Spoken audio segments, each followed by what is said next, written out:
வணக்கம். குற்றம் குற்றமே நிகழ்ச்சியை வழங்குவதற்காக ஹேமா ராகேஷ். இன்னைக்கு நாட்டுல பல இடங்கள்ல குற்றங்கள் தொடர்ந்து நடந்துட்டு தான் இருக்கு.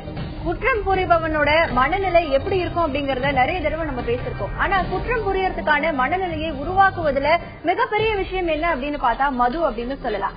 ஏன்னா அளவுக்கு அதிகமா போதை காரணமாக யார்கிட்ட பேசுறோம், எப்படி பேசுறோம், என்ன மாதிரியான விஷயங்களை பேசுறோம், எந்த சூழ்நிலையில பேசுறோம் அப்படிங்கறது போதை அதிகமான அந்த பர்சன்ஸ்க்கு தெரியறது இல்ல. இதனால அவங்க எதிர்கொள்ளக்கூடிய சூழ்நிலைகள் ரொம்ப கஷ்டமாவும் இருக்கு. எந்த ஒரு வினைக்கும் எதிர்வினை இருக்கு அப்படின்னு சொல்லுவாங்க. போதையினால அவங்க செய்யக்கூடிய தவறுகளுக்கு தண்டனைகள் கிடைக்கும் பொழுது நிச்சயமா அது அவங்க தவறுன்னு உணரக்கூடிய காலம் வெகு சீக்கிரத்துல இல்ல. சரி, வாங்க இன்னைக்கு குற்றம் நிகழ்ச்சிக்குள்ள போகலாம்.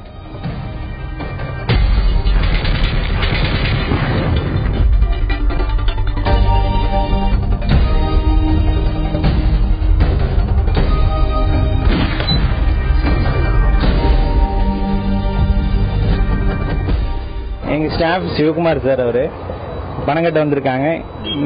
இங்க வெயிட் பண்ண நம்ம ஸ்டேட் பேங்க் ஆஃப் இந்தியால பணம் கட்டுறதுக்கு வந்திருக்காரு. அவர்கிட்ட யாரோ ரெண்டு பேர் தெரியாதவங்க ரெண்டு பேர் நின்று மலைப்படி கண்ணில் தூவி பணத்தை எடுத்துட்டு போயிட்டாங்க. கண்ணுல பொடிய தூவிட்டு எடுத்துட்டு போயிட்டாங்கன்னு கிராம பக்கம் சொல்லுவாங்க. இப்படி பேச்சு வழக்குல சொல்ற விஷயம் உண்மையிலேயே நடந்துதான் இருக்கு. அது நிறைய விஷயங்கள்ல நிறைய இடங்கள்ல நடந்தது. எங்க நடந்தது, எப்படி நடந்தது அப்படிங்கறத இந்த நிகழ்ச்சியோட இறுதியில பார்க்கலாம். அதுக்கு முன்னாடி நெஞ்சை பதற செய்யக்கூடிய பல குற்ற செய்திகள் இருக்கு. முதல்ல அதை பார்க்கலாம். தலைநகர் சென்னையில ஆட்டோ டிரைவர் ஒருவர் தலையில கல்ல போட்டு கொலை செய்யப்பட்ட சம்பவம் பரபரப்பை ஏற்படுத்தியிருக்கு. சென்னை வில்லிவாக்கம் நியூ ஆவடி ரோட் பகுதியைச் சேர்ந்தவர் மதன். இவர் ஆட்டோ ஓட்டிட்டு வந்திருக்காரு. மதன் நேற்று நைட்டு கோவில் திருவிழாவில கலந்துக்கிறதுக்காக வில்லிவாக்கம் பகுதிக்கு போனதா சொல்றாங்க.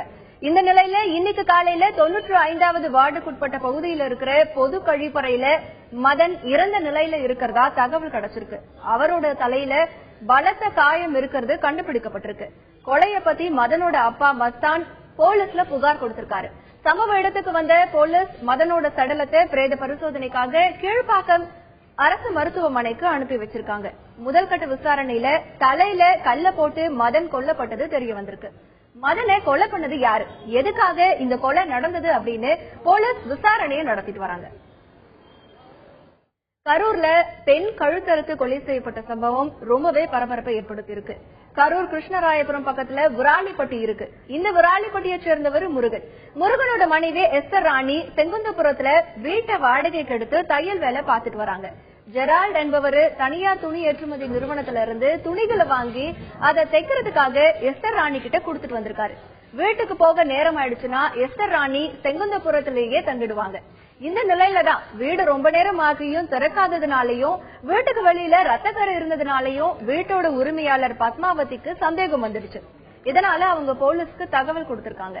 சம்பவ இடத்திற்கு வந்த போலீசார் பூட்டி இருந்த கதவை திறந்து பார்த்தப்போ எஸ்தர் ராணி கழுத்து அறுத்து கொலை செஞ்ச நிலையில பிணமா கடந்திருக்காங்க.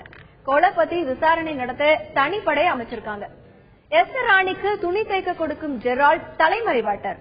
இதனால போலீஸோட கவனம் ஜெரால்ட் மேல திரும்பி இருக்கு. ஜெரால்டோட செல்போன் டவர் சிக்னலை வச்சு அவர் வேதாரண்யத்துல இருக்கிறதா போலீஸ் கண்டுபிடிச்சிருக்காங்க. அவரை பிடிச்சு விசாரணை நடத்த போலீசார் அங்க போயிருக்காங்க. ஓசூர் பக்கத்துல ஏரியிலிருந்து 2 முதியவர்களோட சடலத்தை போலீஸ் கைப்பற்றிருக்காங்க. அவங்க கொலை செய்யப்பட்டாங்களா இல்ல தற்கொலை செஞ்சுட்டாங்களான்னு விசாரணை நடந்துட்டு வருது. கிருஷ்ணகிரி மாவட்டம் ஓசூர் பக்கத்துல கௌதாலம் கிராமம் இருக்கு. இந்த கிராமத்துல பீதிரெட்டி ஏரியில 2 சடலம் கிடக்கிறதா கிளமங்கலம் போலீஸுக்கு கிராமத்துல இருக்கிறவங்க தகவல் கொடுத்திருக்காங்க. சம்பவ இடத்துக்கு வந்த போலீசார் ஏரியில இருந்த 2 சடலத்திலையும் கைப்பற்றிருக்காங்க. அதுல ஒன்னு ஆண், இன்னொரு சடலம் பெண். இறந்தவங்க யாரு, எந்த ஊரு சேர்ந்தவங்கன்னு தெரியல. சடலத்தை பிரேத பரிசோதனைக்காக தேன்கட்டி கோட்டை அரசு மருத்துவமனைக்கு போலீசார் அனுப்பி வச்சிருக்காங்க. இந்த முதியவர்கள் கொலை செய்யப்பட்டு ஏரியில வீசப்பட்டாங்களா இல்ல ஏரியில குதிச்சு அவங்களாவே தற்கொலை செஞ்சுக்கிட்டாங்களா அப்படிங்கறத பத்தி விசாரணை நடந்துட்டு வருது. திருமணத்திற்கு பெண் தர மறுத்ததால ஆத்திரமடைஞ்ச காதலன் காதலி முகத்துல ஆசிட் வீசிய சம்பவம் பரபரப்பை ஏற்படுத்தியிருக்கு. நாகை மாவட்டம் சீர்காழி தடாரம் கோயிலை சேர்ந்தவர் வீரமணி. கொத்தனார் வேலை செய்யற வீரமணிக்கு 22 வயசுல சுபா அப்படிங்கிற பொண்ணு இருக்காங்க. இந்த சுபா தனியார் ஜவுளி கடையில வேலை பார்த்துட்டு வராங்க. பனமங்கலம் கிராமத்தை சேர்ந்த களிப்பெருமாள் என்பவரோட பையன் தங்கபாண்டி சென்னையில இருக்கிற டிராவல்ஸ் கம்பெனியில வேலை பார்த்துட்டு வராரு. இந்த தங்கபாண்டியும் சுபாவும் ஒரு வருஷமா காதலிச்சுட்டு வந்ததா சொல்றாங்க. சுபாவை திருமணம் செஞ்சுக்க பெண் கேட்டு தங்கபாண்டியன் போறாரு. அப்போ சுபாவோட அப்பா வீரமணி தங்கபாண்டிக்கு தன்னோட பொண்ணை கல்யாணம் செஞ்சு வைக்க மறுத்துட்டதா தெரியுது. இதுல ஆத்திரமடைஞ்ச தங்கபாண்டி தன்னுடைய கோபத்தை எப்படி வெளிப்படுத்துறதுன்னு தெரியாம சுபா முகத்துல ஆசிட் வீசிருக்காரு. முகத்துல காயமடைஞ்ச சுபாவை சீர்காழி அரசு மருத்துவமனையில சேர்த்திருக்காங்க. சுபாவோட அப்பா வீரமணி கொடுத்த புகாரின் பேர்ல தங்கபாண்டிய சீர்காழி போலீசார் கைது பண்ணிருக்காங்க. இந்த சம்பவம் அந்த பகுதியில பெரிய பரபரப்பை ஏற்படுத்தியிருக்கு. ஒண்ணு கேட்டாங்க கொடுக்கல, அதனால ஆசிட்டு ஊத்துனால சிடிஎஸ்ல கொண்டாந்து சேர்த்துருக்கோம். சேர்த்த பிற்பாடு இல்ல புகார் கொடுத்துருக்கோம். நிறைய நேரத்துல நம்ம இந்த செய்திகளை பாக்குறோம். காதலுக்கு மறுப்பு தெரிவிச்சா உடனே ஆசிட் ஊத்திடுறது, திருமணத்துக்கு மறுப்பு தெரிவிச்சா உடனே ஆசிட் ஊத்திடுறது. ஆனா அந்த ஆசிட் ஊத்தினதுக்கு அப்புறம் அந்த பெண் எப்படிப்பட்ட கஷ்டத்தை எல்லாம் அவங்க அனுபவிப்பாங்க, அவங்களுடைய குடும்பத்தினர் எந்த மாதிரியான கஷ்டத்தை எல்லாம் அனுபவிப்பாங்க அப்படிங்கறத அந்த பசங்க யாருமே தெரிஞ்சுக்கிறது இல்ல. ஏன்னா இதே மாதிரிதான் காரைக்கால்ல வினோதினி அப்படிங்கிற பொண்ணு மேல ஆசிட் ஊத்தினதுனால அந்த பொண்ணு இறந்து போயிட்டாங்க, அவங்களுடைய அம்மாவும் தற்கொலை பண்ணிக்கிட்டாங்க. அப்போ இந்த மாதிரியான ஒரு சின்ன சம்பவம் ஒரு குடும்பத்தையே பாதிக்குது அப்படின்னு சொன்னா என்ன மாதிரியான கஷ்டத்தை அவங்க பட்டிருப்பாங்க. இப்போ போன செய்தியில கூட திருமணத்திற்கு பெண் தர மறுத்ததால தன் காதலிச்ச பொண்ணு மேலேயே ஆசிட் ஊத்திருக்காங்க. அப்போ இந்த மாதிரியான மனநிலை வர்றதுக்கு என்ன காரணம், மனவியல் நிபுணர் சொல்றாரு, கேட்கலாம்.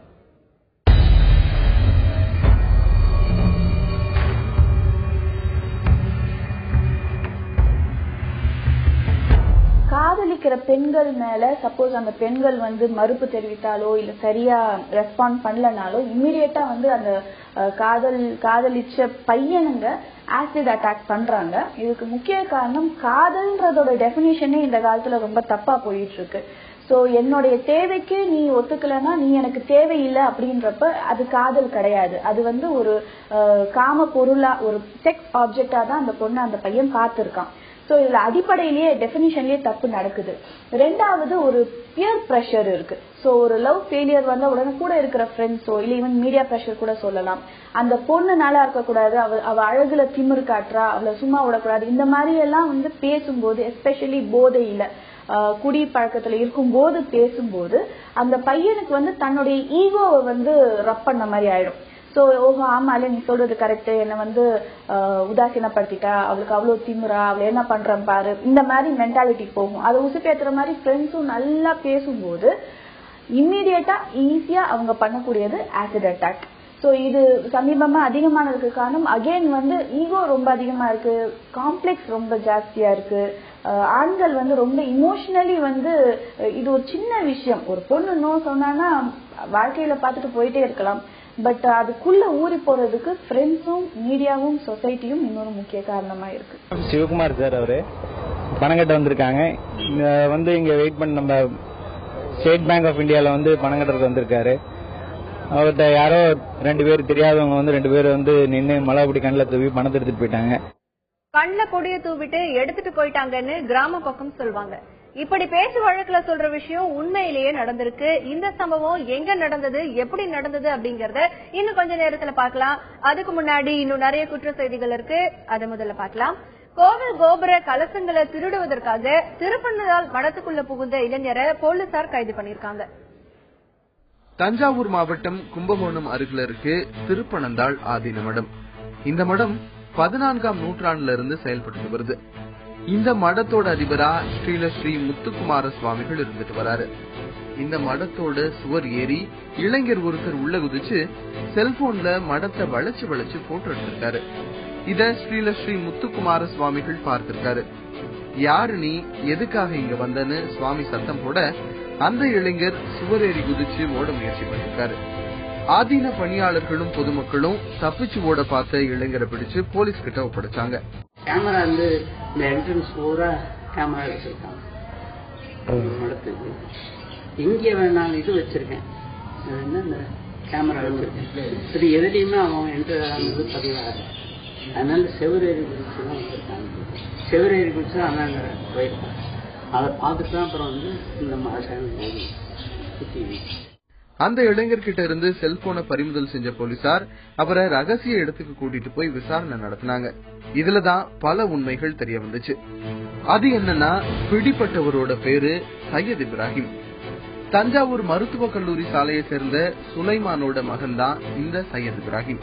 இவரு கொஞ்ச நாளா சென்னை வேளச்சேரி எம்ஜிஆர் நகர்ல இருக்கிறதா போலீஸ் கிட்ட சொல்லியிருக்காரு. திருப்பனந்தாள் மடத்துல இருக்கிற காசி விஸ்வநாதர் கோவில் கோபுரத்துல 3 கலசங்கள் இருக்கு. இந்த கலசங்கள்ல இரிடியம் இருக்கிறதாகவும் இந்த இரிடியத்திற்காக கலசங்களை கொள்ளையடிக்க நண்பர்களோட சையத் இப்ராஹிம் சதி திட்டம் தீட்டினதாகவும் சொல்றாங்க. கலசங்களை படம் எடுக்கிறதுக்காக மடத்துக்குள்ள வந்ததா சையத் இப்ராஹிம் போலீஸ் கிட்ட சொல்லியிருக்காரு.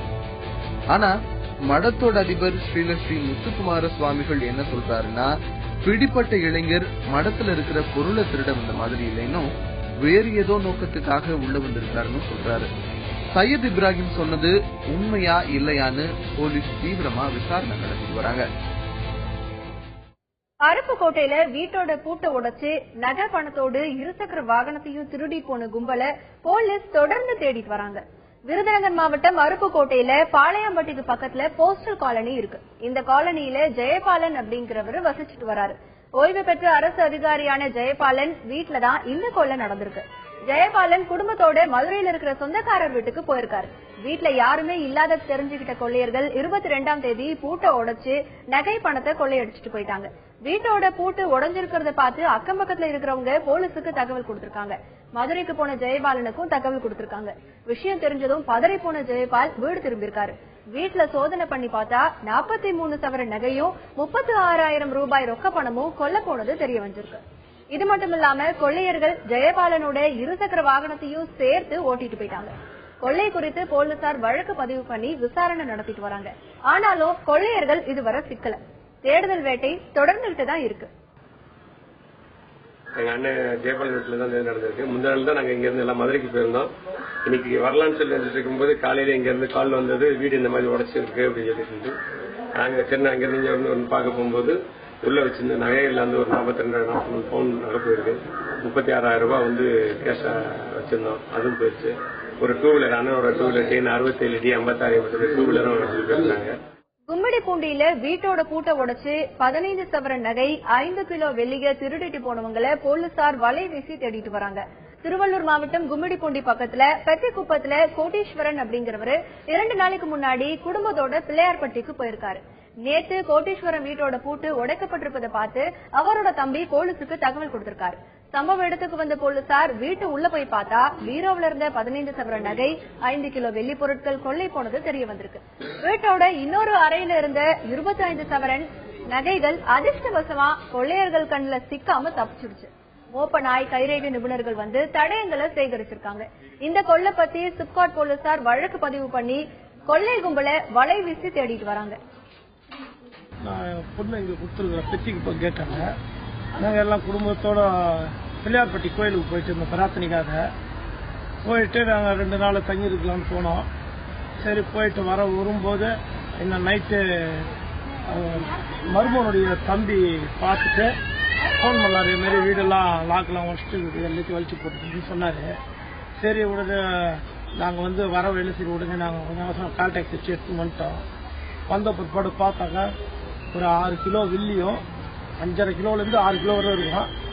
ஒரு 15 சவரன் நகையும் எடுத்துட்டு இருக்கிறாங்க. அதுவே பக்கத்து ரூம்ல இருக்கிறத ஒரு 25 சவரன் நெல்லில் வச்சுட்டு இருந்தோம் தனியா, அது மட்டும் அப்படியே இருந்தது. இன்னும் சில சின்ன சின்ன பொருள் இந்த மோந்திரம் அதெல்லாம் கொஞ்சம் இருந்து அது தனியாக வச்சிருந்தோம் ஒரு 1.5 சவரத்துக்கு, அதையும் எடுத்துட்டு இருக்கிறாங்க. இந்த பெட்ரூம்ல இருந்தது அனைத்தையும் எடுத்துட்டு இருக்கிறாங்க.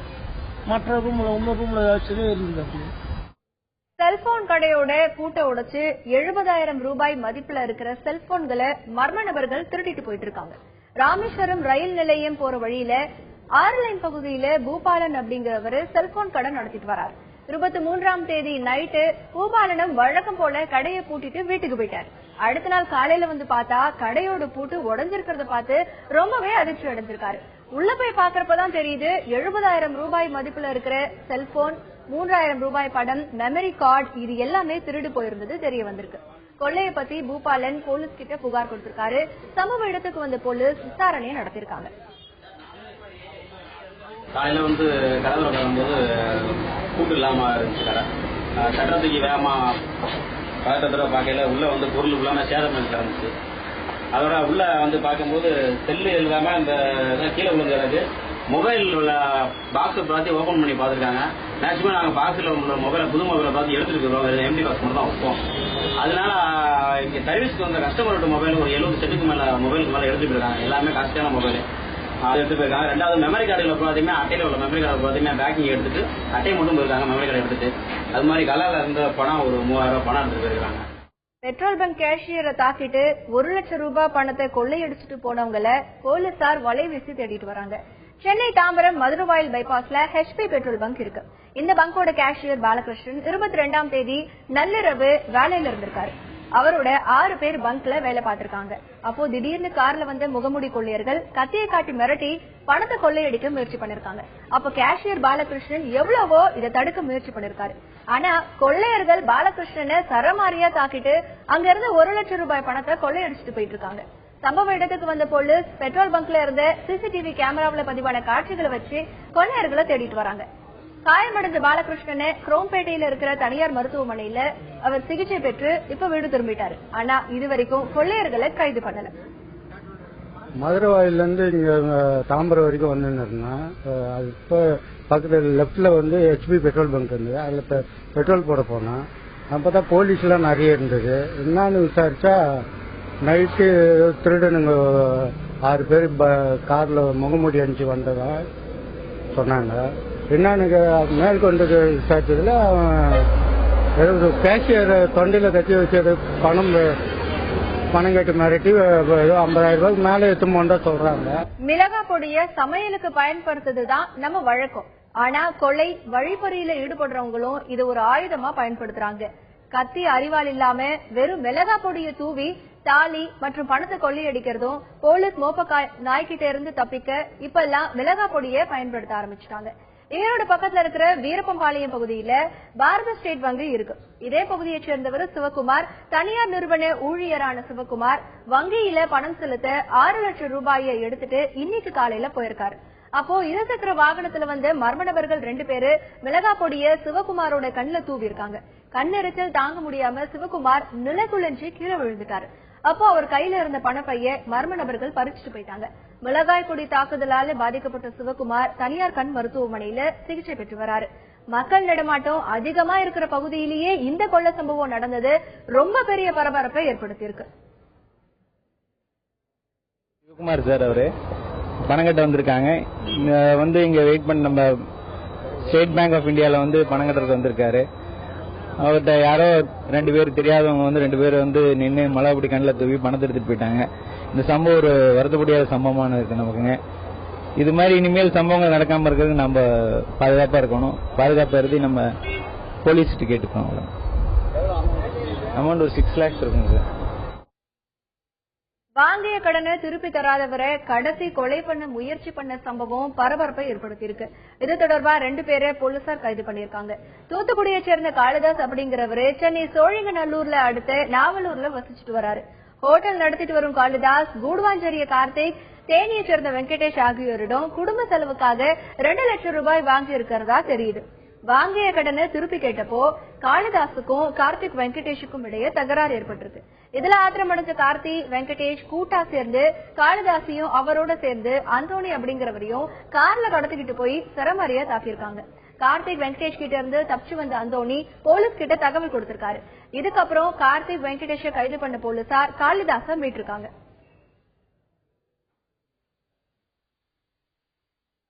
இத்துடன் இன்றைய குற்றம் குற்றமே நிகழ்ச்சி முடிவடைகிறது. நாளை மீண்டும் சந்திக்கலாம்.